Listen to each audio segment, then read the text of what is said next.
Rafe अपनी किताबों को तरतीब से अपने स्कूल बैग में रख रहा था और उसके दादा हस्बे आदत बाइबल मुकद्दस का मुतालिया कर रहे थे।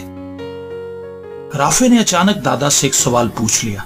कहने लगा, दादाजी, क्या आप मुझे बता सकते हैं कि ईमान क्या चीज है? मैं काफी दिनों से इसे समझने की कोशिश कर रहा हूं। दादाजी ने मोहब्बत भरी नजरों से राफे की तरफ देखा और कहने लगे, बहुत खूब, ईमान के बारे में जानना जरूरी है, क्योंकि इब्रानियों के खत के 11वें बाब के मुताबिक बगैर ईमान के खुदा को पसंद आना नामुमकिन है।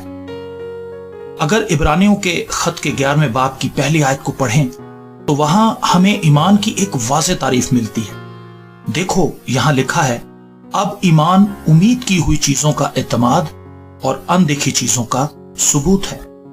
दादा ने मायनी खेज निगाहों से राफे की तरफ देखा, लेकिन उसके चेहरे पर तजब्जुब को देखकर उन्होंने जान लिया कि राफे को इस आयत की समझ नहीं आई। दादा ने कहा, चलो मैं तुम्हें एक कहानी सुनाता हूं। मुझे उम्मीद है तुम इस कहानी के जरिए ईमान को समझ पाओगे। राफे खामोशी से दादा की तरफ देख रहा था।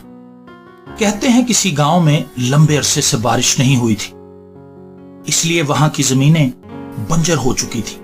गांव के सभी लोग परेशान थे कि ऐसी सूरत हाल में तो हम सबको यहां से जाना पड़ेगा, क्योंकि अब तो पीने के लिए पानी भी खत्म हो रहा है।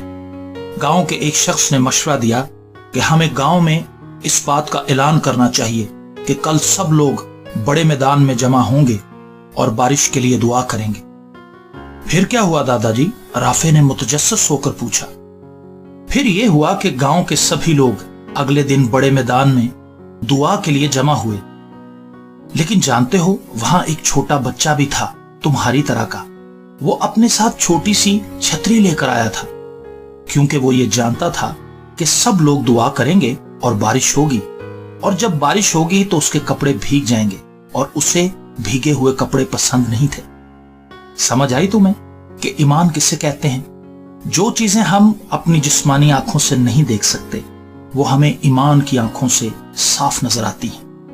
ईमान हमें उम्मीद की हुई चीजों के लिए इत्मीनान फराहम करता है और अनदेखी चीजों का सबूत फराहम करता है। समझे?